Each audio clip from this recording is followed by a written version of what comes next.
तो दर्शकों को नमस्ते प्रणाम। मैं आपका अपना ठाकुर प्रखर सिंह और रात के 10 बज चुके हैं और कहानी का जो सिलसिला है वह दस्तूर जारी है। आमतौर पे जब कोई क्राइम की कहानी हम आपको सुनाते हैं और ख़ासकर उसमें अगर एक्स्ट्रा मैरिटल अफेयर की पूरी घटना हो तो उसमें हम कुछ चीज़ें सोचते हैं जो हमारे दिमाग का एक हिस्सा है, हमारे दिमाग का एक उपज है। हमारे दिमाग में ये आता है कि यार अगर इसने क्राइम किया है तो इस क्राइम में हो सकता है इसके पास शिक्षा ज़्यादा ना हो। अच्छा, एक चीज़ ये भी सोच लेते हैं यार कि ऐसा करने से पहले एक लड़की के चक्कर में या फिर एक लड़के के चक्कर में इतने घिनौने काम को अंजाम देने से पहले अगर ये समाज के बारे में सोच लेता, ये सोच लेता कि कितनी बेइज्जती होगी, कितनी बदनामी होगी, तो शायद चीज़ें कितनी आसान होती। साथ ही ये भी सोचते हैं कि अगर इसका ठीक ठाक नाम होता, सामाजिक आदमी होता, तो शायद ऐसे काम ना करता, ये समाज से कटा रहा और अंत में इसने ऐसे घिनौने काम को अंजाम दिया। यानी इन तमाम ख्याली पुलाव में हमारे दिमाग में बस एक ही चीज़ आती है कि अगर इसका सोशल अवेयरनेस अच्छा होता तो शायद ये इतना गंदा काम ना करता। लेकिन आज इस कहानी के साथ आपके सामने हाजिर हुआ और इस कहानी को सुनने के बाद आपकी तमाम विचारधाराएं बदल जाएंगी। कहानी पंजाब की है। पंजाब का एक बेहद मशहूर शहर है लुधियाना। कहानी उसी लुधियाना के रहने वाले एक बैटरी के व्यापारी की है जिसका नाम था अनोख मित्तल। अनोख मित्तल एक ठीक ठाक व्यापारी था, ठीक ठाक नाम था, ठीक ठाक रुतबा था। कहते हैं कि आम आदमी पार्टी से उसका बड़ा अच्छा जुड़ाव था और एक्टिव तौर पे वो मेंबर भी था। ऐसा नहीं था कि उसने बस सपोर्ट किया था, एक मेंबर भी था आम आदमी पार्टी का। अब आम आदमी पार्टी का एक मेंबर होने के नाते पूरे इलाके में उसका एक रसूख था। एक तो बिजनेसमैन, पैसे वाला, ऊपर से एक पार्टी का सपोर्ट। तो ऐसे हाल में बड़ा नाम था अनोख मित्तल का। तमाम चीज़ें बिल्कुल बढ़िया चल रही थी। बैटरी का जो कारोबार था बढ़िया से फल फूल रहा था। चारों तरफ नाम था, चारों तरफ रुतबा था, ना किसी से कोई लड़ाई, ना किसी से कोई झगड़ा, तमाम चीज़ें बिल्कुल बढ़िया। लोग एग्जाम्पल देते थे कि यार सुखी परिवार हो तो इसके जैसा हो, नहीं तो ना हो। ये तमाम चीज़ें चलती रही, वक्त धीरे धीरे आगे बढ़ता रहा। अनोख मित्तल की जो पत्नी थी लिप्सी, वो भी बेहद अच्छे स्वभाव की महिला, नेचर बड़ा अच्छा, जिससे भी बात करती बड़े हंस के, बड़े अच्छे मिजाज से बात करती, ना ही कोई घमंड, ना ही कोई एटीट्यूड, दोनों में भी काफ़ी प्यार था।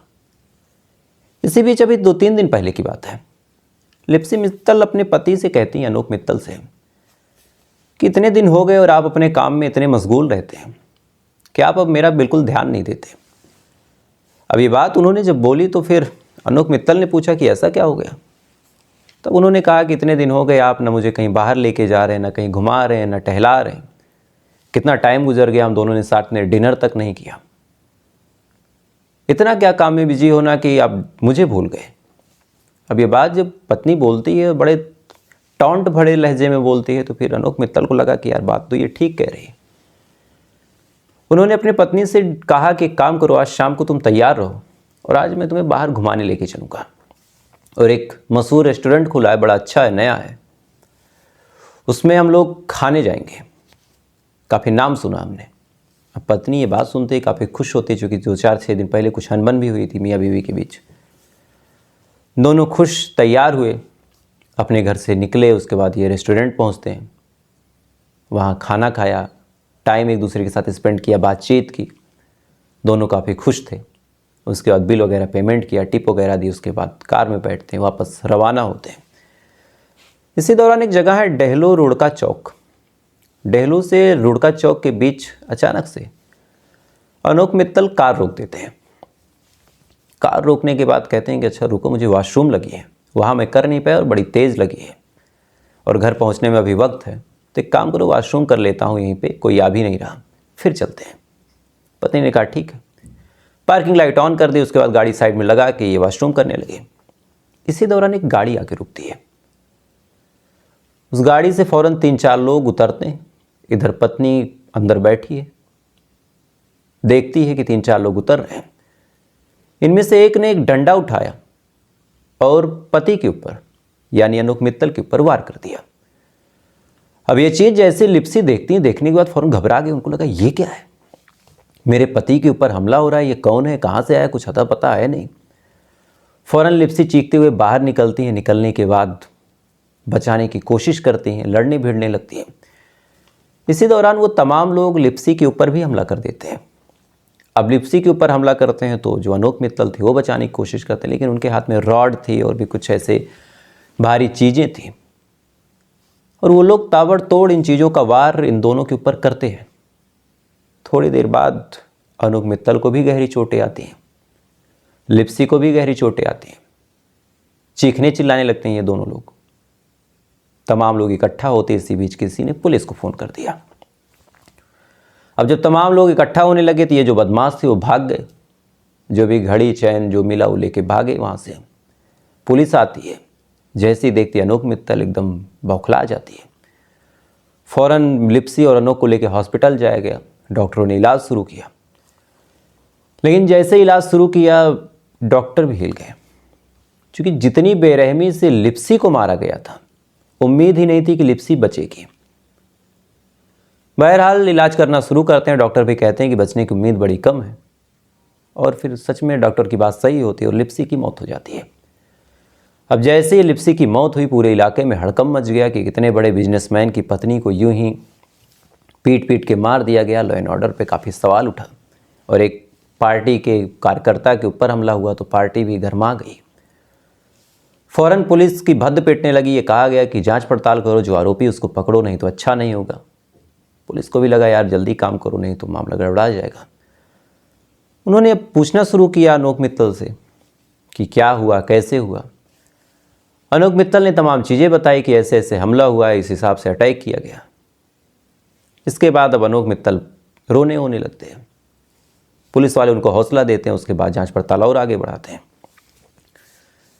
इधर पुलिस वाले अपने तरीके से भी जांच पड़ताल करते हैं कि कौन आया था, किसका फ़ोन वहाँ एक्टिव था, आसपास क्या कोई बदमाश है जो ये ऐसा कर रहा है, इस बीच कोई गैंग वैंग एक्टिव है, कोई लूटपाट वाला माफिया तो नहीं आया।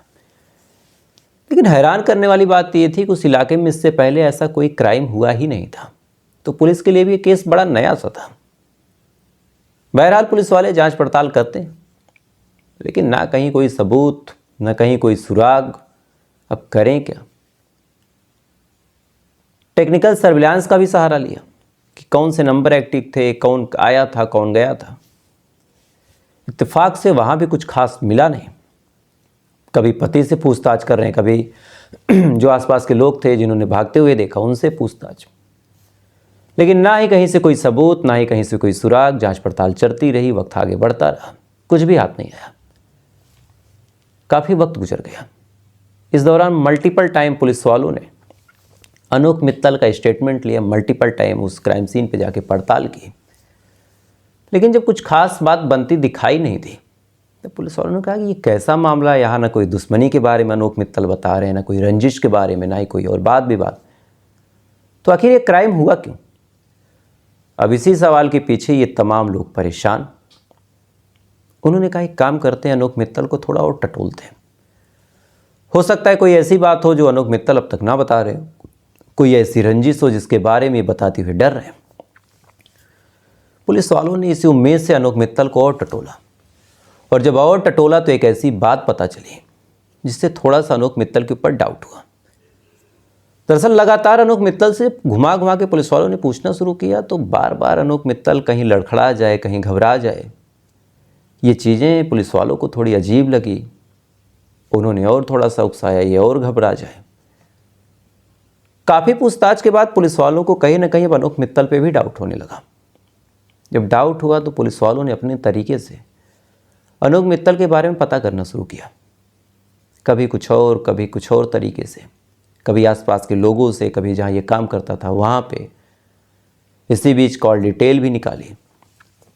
ये तमाम चीज़ें जब पुलिस वाले करते हैं, और कुछ ऐसी चीज़ें जब पुलिस वालों के हाथ लगी, तब उन्हें यकीन हुआ कि अनोख मित्तल ज़रूर कुछ जानता है। उसके बाद पुलिस वालों ने अनोख मित्तल को अपने कब्ज़े में लिया, अपने साथ लेके गए और तबीयत से पूछताछ करी, यानी अपने अंदाज में जैसे असल में पुलिस वाले पूछते हैं। जब तबीयत से पूछताछ की तो फिर अनोख मित्तल ने एक दूसरी कहानी बताई, और इस कहानी ने पूरी इंसानियत, पूरी मानवता को इस कदर आज शर्मसार कर दिया है कि आज आप कहानी सुनने के बाद अगर आप किसी की पत्नी हैं, किसी के पति हैं, किसी के भाई हैं, किसी की बहन है, किसी के बाप है, डर जाएंगे। मुसीबत में भी अपने सगे संबंधियों की मदद करने से पहले डर जाएंगे, क्योंकि बात ही आज कुछ ऐसी है। दरअसल इस कहानी की असल शुरुआत होती है 2 साल पहले। 2 साल पहले एक लड़की थी जिसका नाम था प्रतीक्षा। ठीक ठाक पढ़ी लिखी थी, थोड़ी बहुत नॉलेज थी, लेकिन कहीं किसी जगह पे उसकी कोई एक्सपीरियंस या फिर ट्रेनिंग हुई नहीं थी, डिग्री लेके बैठी थी। आज के टाइम में नौकरी मिलना वैसे भी बड़ा मुश्किल है। तो ऐसे हाल में प्रतीक्षा फिर इधर उधर प्राइवेट जॉब के लिए अप्लाई करती है। इसी दौरान किसी ने उसको सलाह दिया कि एक अनोख मित्तल जी हैं, उनके बैटरी की एक कंपनी है, एजेंसी है, वहाँ चली जाओ, वहाँ तुम्हें कोई ना कोई जगह दे देंगे। लड़की आती है, आने के बाद अनोख मित्तल से बातचीत करती है, बताती है अपनी मजबूरी कि हाँ मुझे नौकरी की आवश्यकता है। इनके पास भी एक पोस्ट खाली थी, इन्होंने फ़ौरन उस लड़की को ऑफ़र कर दिया और कहा कि ठीक है, आज से इस जगह पे तुम बैठोगे। अब लड़की बड़ी खुश होती है, काफ़ी थैंक यू बोलती है, बड़ी कृतज्ञ होती है। उसके बाद साल 2023 से ही ये लड़की अनोख के यहाँ काम करने लगती है। आए दिन जब अनोख मित्तल आते, अच्छे से विश करती, बातचीत करते, बढ़िया कपड़े पहन के आती। अनोख भी काफ़ी खुश रहने लगे, देखते देखते काफ़ी नज़दीक भी हो गए, काफ़ी पसंद भी करने लगे उस लड़की को, चूँकि उसका बिहेवियर, उसका नेचर, ये तमाम चीज़ें अनोख को बड़ी आकर्षक लगती। धीरे धीरे वक्त आगे बढ़ा और कहीं ना कहीं अनोख जो थे वो पसंद करने लगे। एक दिन मौका देख के अनोख ने अपने दिल की बात बोली। प्रतीक्षा को भी लगा कि चलो मेरा बॉस है, अगर मुझे पसंद करता है तो मेरे लिए बड़े फ़ायदे की चीज़ है, काम भी कम करना पड़ेगा और सैलरी भी ज़्यादा मिलेगी, अच्छा जॉब सिक्योरिटी भी हो जाएगी। अगर वो पसंद करता तो मुझे निकालेगा नहीं।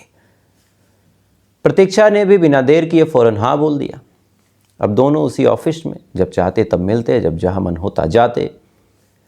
एक मालिक था, दूसरा मुलाजिम था, रोकने टोकने पूछने वाला है कौन। 2 सालों तक लगातार, 2 साल में से तो कम से कम 1.5 सालों तक लगातार दोनों का अफेयर चलता रहा। लेकिन कहते हैं कि इश्क हो या मुश्क हो, ये दोनों चीज़ें छुपाई नहीं छुपती। इश्क कहीं ना कहीं किसी की आंखों में आ जाता है और मुश्क किसी न किसी की नाकों में। ऐसा ही सेम अब अनोख मित्तल और प्रतीक्षा की कहानी में होने वाला था। दोनों जब लगातार मिलने जुलने लगे तो इसके बारे में जो मिस अनोख मित्तल थी यानी लिप्सी, उनको जानकारी हो गई। जब इनको जानकारी हुई तो काफ़ी नाराज़ हुई। कोई भी महिला होगी अपने पति को किसी से बांटना क्यों चाहेगी। नाराज़गी में उन्होंने काफ़ी भला बुरा भी कहा, काफ़ी समझाया भी, रिक्वेस्ट की कि देखो मेरे पति हो, ऐसी बातें ना करो, धोखा ना दो। तब भी ये बंदा लगातार चीट करता रहा। इस वजह से काफ़ी नाराज़ होने लगी, काफ़ी कलेश हुए। अंत में अब अनोख मित्तल डर गया। उसको पता था कि मैं अपनी मोहब्बत को तो नहीं छोड़ूंगा, और पत्नी आए दिन मुझसे कलेश करेगी और डाइवोर्स वगैरह अगर फाइल कर दिया तो पैसे वैसे भी मेरे चले जाएंगे। इस वजह से उसने प्लान बनाया प्रतीक्षा के साथ मिलके कि अगर मेरी पत्नी मर जाए तो हम जब चाहेंगे तब बात करेंगे, जब चाहें तब मिलेंगे, हम दोनों शादी भी कर लेंगे और कोई दिक्कत भी नहीं होगी। अब ये बात जब अनोख मित्तल ने प्रतीक्षा से कही तो प्रतीक्षा ने भी कहा कि बिल्कुल सही बात है, लेकिन अब मर जाएगी तो फंस जाएंगे। इस वजह से कुछ ऐसा करना था जिसमें कभी फंसने फंसाने का मामला ही ना हो। फिर इन्होंने कोशिश की मारने की। पहले खुद 2 बार इन्होंने अपने हिसाब से ट्राई किया एक्सीडेंटल डेथ करवाने की, लेकिन किस्मत अच्छी थी प्रतीक्षा की और इन दोनों की भी, और उस लड़की लिप्सी की भी, कि वो बेचारी बच गई। लेकिन इनके दिमाग पे ये खून सवार था कि हमको उसको मारना ही मारना है। इसके बाद इन्होंने एक सुपारी किलर को हायर किया जिसका नाम था गोपी। उससे 2.5 लाख रुपए में बातचीत हुई कि तुम्हें कत्ल करना है और ऐसे कत्ल करना है कि वो कत्ल कभी कत्ल लगे ही ना, वो लगे कि एक्सीडेंटल डेथ है या फिर ये लगे कि किसी ने मारा, बस ये हो कि अनोख मित्तल का नाम ना आए। बाकी मैं कोई केस करूंगा नहीं, मामले की ज़्यादा पैरवी करूंगा नहीं, मामला रफा दफा हो जाएगा। फिर इन लोगों ने सुपारी किलर हायर किया। उसके बाद सुपारी किलर ने पूरा प्लान समझाया। 50,000 पहले उसने एडवांस लिए, फिर उसने कहा कि काम करना, तुम अपनी पत्नी को लेके निकलना, रात में सुनसान जगह पे गाड़ी रोक देना, हम लोग आएंगे, पहले तुमको मारेंगे, जब तुमको मारेंगे तो तुम्हारी पत्नी चूंकि तुमसे प्यार करती है तो वो बाहर आएगी तुमको बचाने के लिए, फिर हम उसको मार देंगे। आप सोचिए, एक सुपारी किलर भी जान रहा था कि पत्नी बेइंतहा प्यार करती है। पति को भी पता था कि मेरी पत्नी बेइंतहा प्यार करती है, मुझे मार खाता देखेगी, बचाने आएगी। लेकिन उसी प्यार के भरोसे का फ़ायदा उठा के इन्होंने उस लड़की को मारने का प्लान बनाया। पूरा प्लान फिक्स हुआ। जानबूझ के इस आदमी ने अपनी पत्नी से कहा कि मैं तुम्हें आज बाहर लेके चलूँगा। लेके जाता है, एक रेस्टोरेंट में खाना खिलाता है। वहाँ से निकलने के दौरान फ़ोन करके गोपी को बताता है कि आज मैं इसे डेहलो रुड़का चौक के पास गाड़ी रोकूंगा, वहाँ पे तुम आ जाना और मेरी पत्नी को मार देना। पूरे प्लान के तहत ये जाता है, डेहलो रुड़का चौक के बीच में गाड़ी रोकता है, वॉशरूम करने के बहाने उतरता है, फ़ोन करता है। ये लोग वहाँ छुपे बैठे थे। फ़ौरन ये लोग आते हैं, पति को जानबूझ के हल्के हाथों से मारते हैं, बस दिखाने के लिए कि मार रहे। अपने पति को मार खाते जब वो औरत देखती है, लिप्सी, उसका कलेजा फट जाता है, चीख के बाहर निकलती है। उसके बाद लगातार वो हमला करते रहे इसकी पत्नी के ऊपर। उस दौरान भी लिप्सी लगातार यही कोशिश करती रही कि अपने ऊपर तमाम वार को ले ले, अपने पत्नी को यानी अपने पति, अपने सुहाग को चोट न लगने दे। इसके बावजूद भी वो निर्दयी आदमी अपनी पत्नी के ऊपर ताबड़तोड़ वार करवाता रहा। तब तक उसके ऊपर वो लोहे की रॉड पड़े, तब तक मारा गया। डॉक्टरों की रिपोर्ट है कि इससे ज़्यादा ब्रूटल मौत किसी को नहीं दी जा सकती थी, जिस हिसाब से उसको मारा गया। अब ब्रूटल मौत का मतलब ये, अगर सर के पीछे एक मामूली डंडा भी लग जाए फिर भी आदमी मर सकता है, लेकिन किसी के पैर पे, किसी की पीठ पे तब तक मारना कि दर्द के बर्दाश्त करने की क्षमता खत्म हो। एक होता है इंटरनल ऑर्गन डैमेज होना, उस पर आदमी मर जाए। एक होता है कितना दर्द दे दो कि दर्द बर्दाश्त करने की क्षमता खत्म हो जाए और आदमी उसमें मर जाए। तो यहाँ ऐसा हुआ, मल्टीपल टाइम इतनी बार मारा गया उसको कि उस महिला की मौत हो गई। इसके बाद फिर पूरे प्लान के तहत जैसे नाटक करना था वैसे अनोख मित्तल ने नाटक किया, वैसे तमाम चीज़ें की। लेकिन पुलिस ने इसमें जांच पड़ताल जब अच्छे से की, तब पता चला कि सच्चे इंसान और एक भोले भाले शक्ल और रोने धोने वाले पति के पीछे कितना भयानक अपराधी छिपा है। बहरहाल दबिश डाली जा रही है, जो मेन सुपारी किलर है उसको गिरफ्तार नहीं किया गया, बाकी लोगों को कर दिया गया। लेकिन सवाल यह है कि आज एक पत्नी का, एक महिला का कत्ल नहीं हुआ, आज कत्ल एक रिश्ते का हुआ, एक भरोसे का हुआ, एक इंसानियत का हुआ। क्योंकि जितनी भी कहानियाँ सुनाई मैंने, इस कहानी ने पर्सनली मुझे टच किया। क्योंकि जिस चारे का इस्तेमाल किया गया कि जब वो मुझे मार खाते देखेगी तो सह नहीं पाएगी, बाहर आएगी, तब तुम उसे मार देना। ये अपने आप में ये बताता है कि कलयुग अपने चरम पे है, इंसानियत कितनी ख़त्म हो गई। खैर, तो फिलहाल ये थी पूरी कहानी, और इस कहानी के बारे में आपकी क्या राय है कमेंट जरूर कीजिएगा। वीडियो अच्छा लगा हो लाइक शेयर कीजिए, अपने दोस्तों को भी सुनाइए, क्योंकि ऐसी घटनाएं हमारे समाज का एक नायाब नमूना है। हर 1000 आदमी के बीच में एक आदमी अब ऐसा है जिसके दिमाग में इतने खतरनाक प्लान चलते हैं, इतना निर्दयी है। खैर, तो फिलहाल ये थी पूरी कहानी, और इस कहानी के बारे में आपकी क्या राय है कमेंट कीजिएगा। वीडियो अच्छा लगा हो लाइक शेयर कीजिए, ऐसी कहानियाँ सुनना चाहते हैं सब्सक्राइब कर लीजिएगा। तो कल आपसे फिर मुलाकात होगी ऐसी किसी कहानी के साथ। तब तक आप अच्छे रहिए, खुश रहिए, अपना ख्याल रखिए, अपने देश का ख्याल रखिए। जय हिंद, वंदे मातरम।